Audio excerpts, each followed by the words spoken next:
Hi friends, അപ്പോൾ ഇന്ന് നമ്മൾ തയ്യാറാക്കാൻ പോകുന്നത് നാടൻ മത്തിക്കറിയും കപ്പയുമാണ്. അപ്പോൾ അതെങ്ങനെ തയ്യാറാക്കുന്നതെന്ന് നോക്കാം.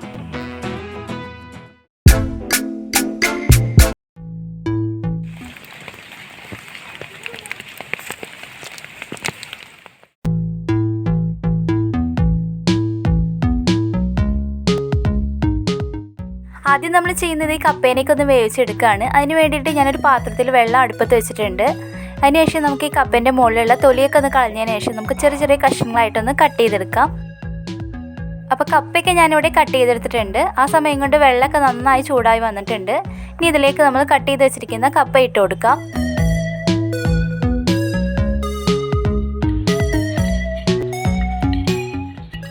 അപ്പോൾ കപ്പയൊക്കെ ഇട്ട് കൊടുത്തിട്ടുണ്ട്. ഇനി ഇതിലേക്ക് കുറച്ച് മഞ്ഞൾപ്പൊടി ഇട്ട് കൊടുക്കാം. ഇനി ഇതിലേക്ക് ആവശ്യമായിട്ടുള്ള ഉപ്പിട്ട് കൊടുക്കാം. ഇതെല്ലാം ഇട്ട് കൊടുത്തതിന് ശേഷം നന്നായി ഒന്ന് ഇളക്കി യോജിപ്പിക്കാം.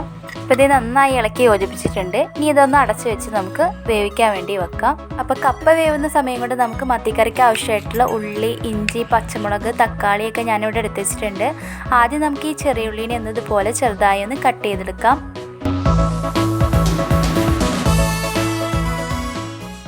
അപ്പോൾ ഉള്ളി ഞാനിവിടെ കട്ട് ചെയ്തെടുത്തിട്ടുണ്ട്. ഇനി നമുക്ക് തക്കാളി ഒന്ന് ചെറുതായി ഒന്ന് കട്ട് ചെയ്തെടുക്കാം.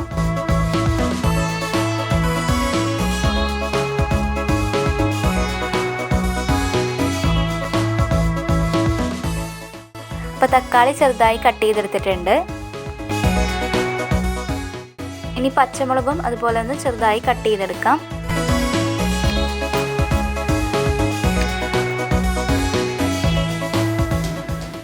അപ്പോൾ പച്ചമുളകൊക്കെ ഞാനിവിടെ കട്ട് ചെയ്തെടുത്തിട്ടുണ്ട്. ഇനി നമുക്ക് ആവശ്യമായിട്ടുള്ളത് പുളിയാണ്. അപ്പോൾ അതും കൂടി ഒന്ന് വെള്ളത്തിലിട്ട് വെക്കാം.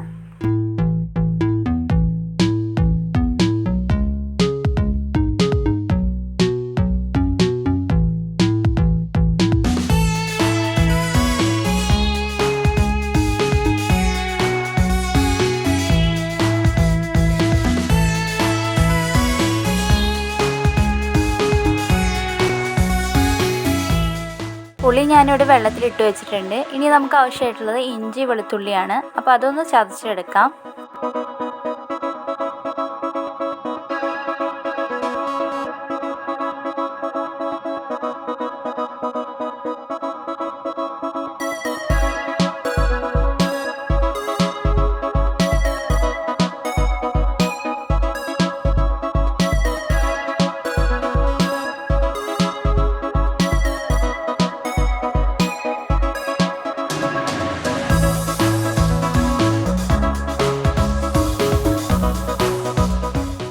അപ്പോൾ ഇഞ്ചിയും വെളുത്തുള്ളിയൊക്കെ ഞാനിവിടെ ചതച്ചെടുത്തിട്ടുണ്ട്. ആ സമയം കൊണ്ട് നമ്മൾ അടുപ്പത്ത് വെച്ചിരുന്ന കപ്പയൊക്കെ അത് നന്നായി വെന്ത് വന്നിട്ടുണ്ട്. ഇനി നമുക്കിത് വേറൊരു പാത്രത്തിലേക്ക് മാറ്റാം.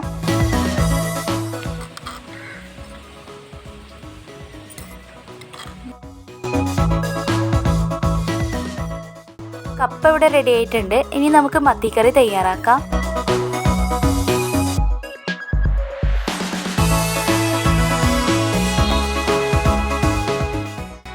മത്തിക്കറി തയ്യാറാക്കുന്നതിന് ആവശ്യമായിട്ട് അടുപ്പിൻ്റെ മുകളിലായിട്ട് ഞാനൊരു ചട്ടി വെച്ച് കൊടുത്തിട്ടുണ്ട്. ഇനി ഇതിലേക്ക് നമുക്ക് കുറച്ച് ഓയിൽ ഒഴിച്ചു കൊടുക്കാം.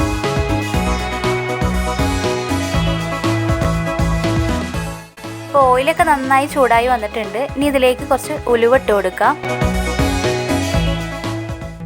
ഇനി ഇതിലേക്ക് കുറച്ച് കറിവേപ്പില ഇട്ട് കൊടുക്കാം. കറിവേപ്പിലയൊക്കെ നന്നായി പൊട്ടി വന്നിട്ടുണ്ട്. ഇനി ഇതിലേക്ക് നമുക്ക് അരിഞ്ഞു വെച്ചിരിക്കുന്ന ചെറിയുള്ളി ചേർത്ത് കൊടുക്കാം. ഇനി നന്നായി ഒന്ന് വഴറ്റിയെടുക്കാം. ഇനി ഇതിലേക്ക് നമുക്ക് ഇഞ്ചി, വെളുത്തുള്ളി ചതച്ചത് ചേർത്ത് കൊടുക്കാം.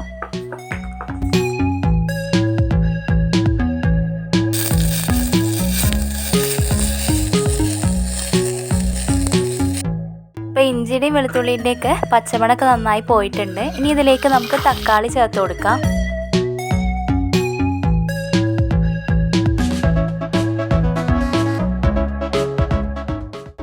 തക്കാളിയൊക്കെ ഇവിടെ നന്നായി വെന്ത് വന്നിട്ടുണ്ട്. ഇനി ഇതിലേക്ക് പച്ചമുളക് ചേർത്ത് കൊടുക്കാം.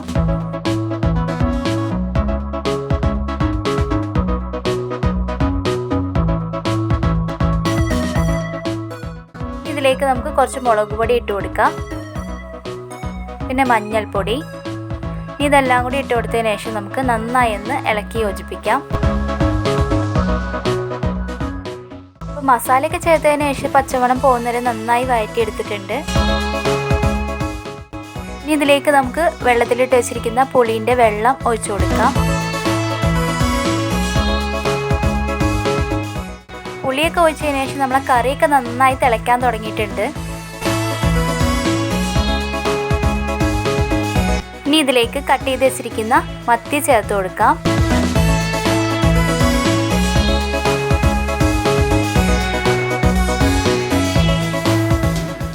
ഈ കറിയിലേക്ക് ആവശ്യമായിട്ടുള്ള കുറച്ച് ഉപ്പ് ഇട്ട് കൊടുക്കാം. അതിനുശേഷം ഒന്ന് ചെറുതായി ഇളക്കി കൊടുത്തതിന് ശേഷം മത്തിയൊക്കെ ഒന്ന് വേവാൻ വേണ്ടി വെയിറ്റ് ചെയ്യാം.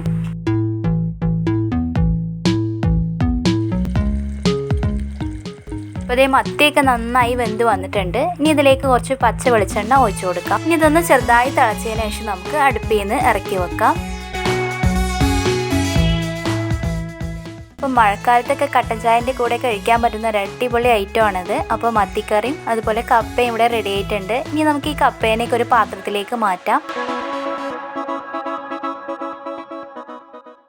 ഇനി ഇതിൻ്റെ മുകളിലായിട്ട് നമുക്ക് മത്തിക്കറി ഒഴിച്ചു കൊടുക്കാം. അപ്പോൾ ടേസ്റ്റി ആയിട്ടുള്ള മത്തിക്കറിയും കപ്പയും ഇവിടെ റെഡി ആയിട്ടുണ്ട്.